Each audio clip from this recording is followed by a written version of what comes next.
Mga kaway lagi, luluto nga pala tayo ng lechon manok. Ayan, naka-time lapse na tayo. Ayan, araw pa yan. Hanggang umabot na rin yung gabi.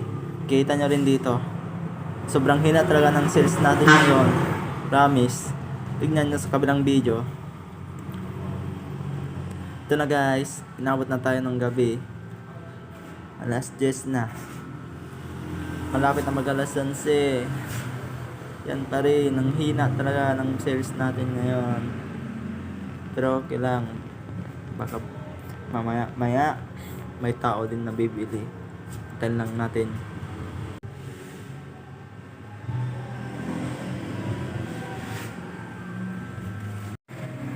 Guys, walang masyadong customer ngayon. Medyo mahina yung sales.